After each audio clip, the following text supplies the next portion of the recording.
Hello friends, welcome back to my channel. ಇವತ್ತು ಮಧ್ಯಾಹ್ನದ ಊಟಕ್ಕೆ ಪಾಲಕ್ ಪನ್ನೀರು ಹಾಗೆ ಇದರ ಜೊತೆಗೇ ಮಲ್ಬಾರ್ ಪರೋಟ ಮಾಡ್ತಿದ್ದೀನಿ. ಪಾಲಕ್ ಪನ್ನೀರು ಮತ್ತು ಪರೋಟ ಕಾಂಬಿನೇಷನ್ ಅಂತೂ ಸೂಪರ್ ಆಗಿರುತ್ತೆ. ಈ ಪನ್ನೀರ್ ಅಂತೂ ತುಂಬ ಟೇಸ್ಟಿಯಾಗಿ ಮಾಡ್ಕೊಬೋದು, ಸಿಂಪಲ್ಲಾಗೂ ಆಗಿಬಿಡುತ್ತೆ. ಪಾಲಕ್ ಪನ್ನೀರ್ ಮಾಡ್ಕೊಳ್ಳಿಕ್ಕೆ ಮೊದಲಿಗೆ ಒಂದು ಅರ್ಧ ಕಾಟಷ್ಟು ಪಾಲಕ್ನ ತಗೊಂಡು ಒಂದು 2 ಸಲ ವಾಶ್ ಮಾಡಿ ಇಟ್ಕೊಳ್ಳೋಣ. ಹಾಗೆ ಒಂದು 3 ಟೊಮೊಟೊ ಅಷ್ಟು ಚೆನ್ನಾಗಿ ಹಣ್ಣಾಗಿರುವಂಥ ಟೊಮೊಟೊನಿಂದ ಗ್ರೈಂಡ್ ಮಾಡಿಬಿಟ್ಟು ಟೊಮೊಟೊ ಪ್ಯೂರಿನ ರೆಡಿ ಮಾಡಿ ಇಟ್ಕೊಂಡಿರಬೇಕು. ಹಾಗೆ ಇದರ ಜೊತೆಗೇ ಶುಂಠಿ ಬೆಳ್ಳುಳ್ಳಿನ ಸಣ್ಣಕ್ಕೆ ಕಟ್ ಮಾಡಿ ಇಟ್ಕೊಳ್ಳೋಣ. ಹಾಗೆ ಒಂದು ಈರುಳ್ಳಿನ ಸಣ್ಣಕ್ಕೆ ಕಟ್ ಮಾಡಿ ಇಟ್ಕೋಬೇಕು. ಈಗ ಪಾಲಕ್ನ ಬೇಯಿಸ್ಕೊಳ್ಳಿಕ್ಕೆ ಮೊದಲಿಗೆ ಒಂದು ಬಾಣಲೆಗೆ ನೀರು ಹಾಕ್ಬಿಟ್ಟು ನೀರೆಲ್ಲ ಸ್ವಲ್ಪ ಕುದಿ ಬರೋ ಟೈಮಲ್ಲಿ ಪಾಲಕ್ನ ಹಾಕ್ಬಿಟ್ಟು ಬೇಯಿಸ್ಕೊಳ್ಳೋಣ. ಈಗ ಟೊಮೊಟೊ ಪ್ಯೂರಿ ಸಹ ರೆಡಿ ಆಯಿತು. ಪಾಲಕು ಒಂದು ಸಲ ಮುಟ್ಟಿ ನೋಡಿ ಸಾಫ್ಟ್ ಅನ್ಸುತ್ತೆ. ಒಂದು 5ರಿಂದ 7 ನಿಮಿಷ ಅಷ್ಟು ಬೇಯಿಸಿದ್ರೆ ಸಾಕು. ಈಗ ಪಾಲಕು ಸಹ ಬೇಯ್ದಿದೆ. ಇದನ್ನು ಒಂದು ಪ್ಲೇಟಿಗೆ ತಕ್ಕೊಬಿಡೋಣ.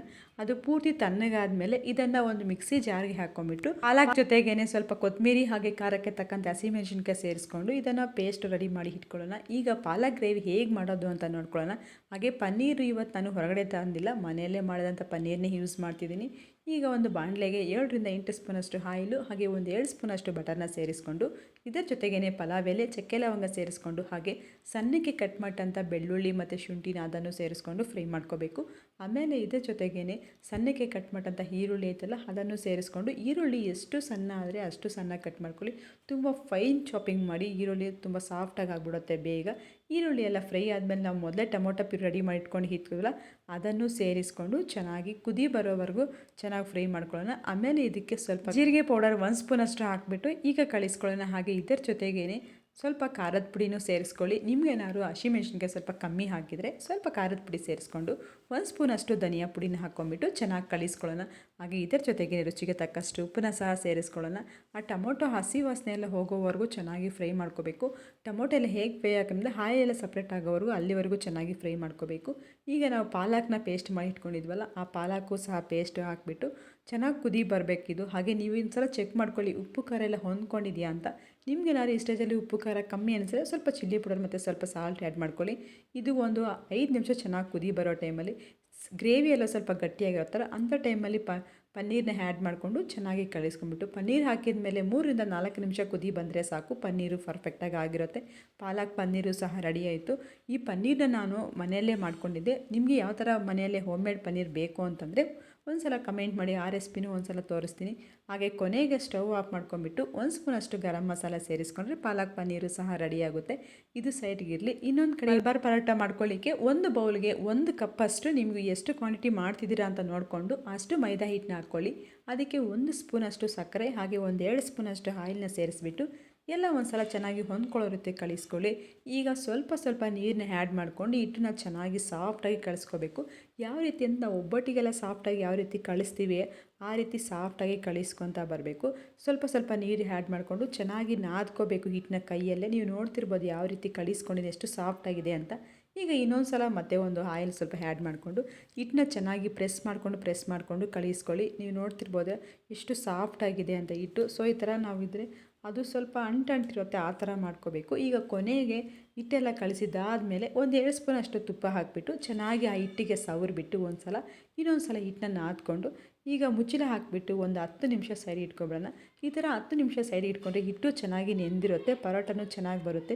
10 ನಿಮಿಷ ನೀವು 2 ಅವರ್ಸು ಮೊದಲೇ ಈ ಥರ ಮಾಡಿಕ್ಬಿಟ್ರೆ ನಾವು ಎಷ್ಟೊತ್ತು ಆ ಹಿಟ್ಟನ್ನ ರೆಸ್ಟಿಗೆ ಬಿಡ್ತೀವೋ ಅಷ್ಟು ಚೆನ್ನಾಗಿ ಪರೋಟ ಬರುತ್ತೆ.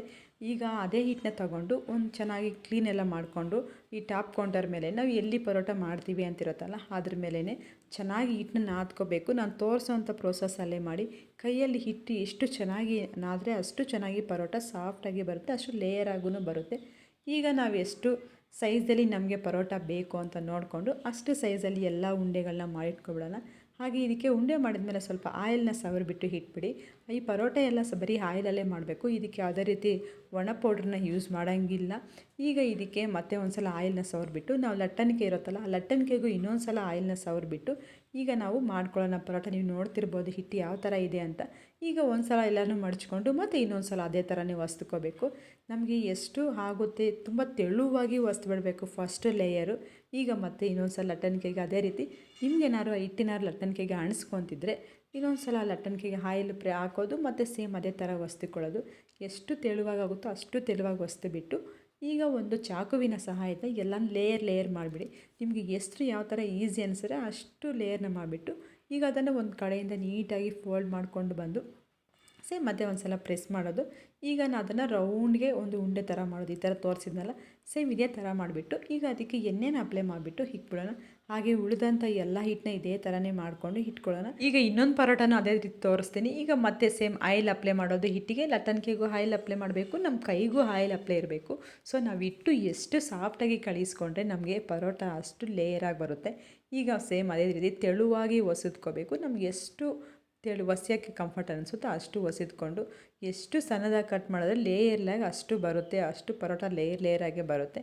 ಈಗ ಮತ್ತೆ ಸೇಮ್ ಫಸ್ಟ್ ತೋರಿಸಿದ್ವಲ್ಲ ಅದೇ ರೀತಿಯೇ ಫೋಲ್ಡ್ ಮಾಡೋದು, ಮತ್ತು ಅದನ್ನು ಒಂದು ಸಲ ಜಸ್ಟ್ ಪ್ರೆಸ್ ಮಾಡೋದು, ಮತ್ತು ರೌಂಡ್ಗೆ ಮಾಡೋದು, ಮತ್ತು ಆ ಹಿಟ್ಟಿಗೆ ಆಯಿಲ್ ಅಪ್ಲೈ ಮಾಡಿಬಿಟ್ಟು ರೆಸ್ಟ್ ಮಾಡೋಕ್ಕೆ ಇಟ್ಬಿಡೋದು. ಎಲ್ಲವನ್ನು ಈ ಥರ ಮಾಡ್ಕೊಳ್ಳೋಷ್ಟೊತ್ತಿಗೆ ನಮಗೆ 10 ಮಿನಿಟ್ಸ್ ಅಷ್ಟು ಆಗುತ್ತೆ ಟೈಮು.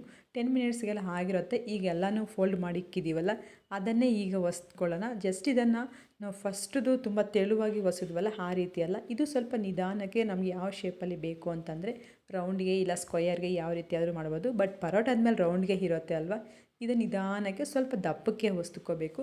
ಫಸ್ಟ್ದಾದ್ರೂ ತೆಳುವಾಗಿ ಹೊಸ್ದುಬಿಟ್ಟು ಅದನ್ನು ಕಟ್ ಮಾಡಿ ಇಕ್ಕೊಂಡ್ವಲ್ಲ, ಈಗ ಜಸ್ಟು ಇದೆಲ್ಲ ಹೊಸ್ದುಬಿಟ್ಟು ನಮ್ಗೆ ಎಷ್ಟು ಸೈಜ್ ಆಗುತ್ತೆ ನೋಡಿಕೊಂಡು ಸ್ವಲ್ಪ ದಪ್ಪಕ್ಕೇ ಹೊಸ್ದುಕೋಬೇಕು ಪರೋಟನ. ಈಗ ಹಾಗೆ ಇನ್ನೊಂದು ಕಡೆ ಹೆಂಚಿಕ್ಕೊಂಬಿಟ್ಟು ಹೆಂಚು ಬಿಸಿ ಆದಮೇಲೆ ಈಗ ಪರೋಟ ಇದನ್ನು ಹಾಕ್ಕೊಬಿಡೋಣ. ನೀವು ನೋಡ್ತಿರ್ಬೋದು ಸ್ವಲ್ಪ ದಪ್ಪನೇ ಇದೆ ಪರೋಟ. ಈ ಥರ ದಪ್ಪನೇ ಇರಬೇಕು. ನಾವು ಯಾಕಂದರೆ 2 ಟೈಮ್ಸ್ ಈ ಥರ ಫೋಲ್ಡ್ ಮಾಡಿರೋದ್ರಿಂದ ಲೇಯರ್ ಆಗಿ ಬರುತ್ತೆ. ಈಗ ಒಂದು ಕಡೆ ಆಯಿಲ್ ಅಪ್ಲೈ ಮಾಡಿಬಿಟ್ಟು ಮತ್ತು ಇನ್ನೊಂದು ಕಡೆ ಟರ್ನ್ ಮಾಡ್ಕೊಳ್ಳೋಣ. ಈ ಕಡೆಯೂ ಸೇಮ್ ಅದೇ ಥರನೇ ಆಯಿಲ್ ಅಪ್ಲೈ ಮಾಡಬೇಕು. ನೀವೇನಾದ್ರು ಬಟರಲ್ಲಿ ಮಾಡೋಂಗಿದ್ರೆ ಬಟರು ಸಹ ಅಪ್ಲೈ ಮಾಡ್ಬೋದು, ಏನೂ ಪ್ರಾಬ್ಲಮ್ ಆಗೋಲ್ಲ. ಈಗ ಇನ್ನೊಂದು ಕಡೆ ಚೆನ್ನಾಗಿ 2 ಕಡೆಯೂ ಸುಟ್ಕೊಂಡು, ಸೊ ನಾವು ಮೈದಾ ಹಿಟ್ಟು ಬಳಸ್ತೀವಲ್ಲ, ಬೇಕಾದ್ರೆ ಗೋಧಿ ಹಿಟ್ಟನ್ನ ಈ ಪ್ಲೇಸ್ಗೆ ಹಾಕ್ಕೋಬೋದು, ಗೋಧಿ ಹಿಟ್ಟಲ್ಲೂ ಮಾಡ್ಬೋದು.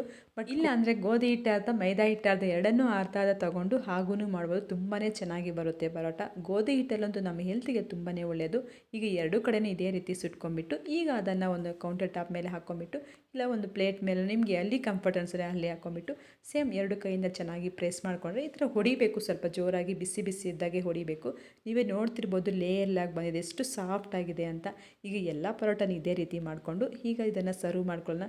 ಪರೋಟ ಮತ್ತು ಪನ್ನೀರ್ ಕಾಂಬಿನೇಷನ್ ಅಂತೂ ಸೂಪರ್ ಆಗಿತ್ತು ಫ್ರೆಂಡ್ಸ್. ಈ ರೆಸಿಪಿ ನಿಮಗೆಲ್ಲರಿಗೂ ಇಷ್ಟ ಆಗಿದೆ ಅಂದ್ಕೊತೀನಿ. ಇಷ್ಟ ಆಗಿದ್ರೆ ಒಂದು ಲೈಕ್ನ ಮಾಡಿ. ಈ ರೆಸಿಪಿನ ನಿಮ್ಮ ಫ್ರೆಂಡ್ಸ್ಗೆ ಫ್ಯಾಮಿಲಿ ಮೆಂಬರ್ಸ್ಗೆಲ್ಲ ಶೇರ್ ಮಾಡಿ. ಹಾಗೆ ನಿಮ್ಗೆ ಯಾವುದೇ ರೆಸಿಪಿ ಬೇಕು ಅಂತ ನನಗೆ ಕಮೆಂಟ್ ಮಾಡಿ, ನಾನು ಅದನ್ನು ಮಾಡಿ ತೋರಿಸ್ತೀನಿ. Thank you friends.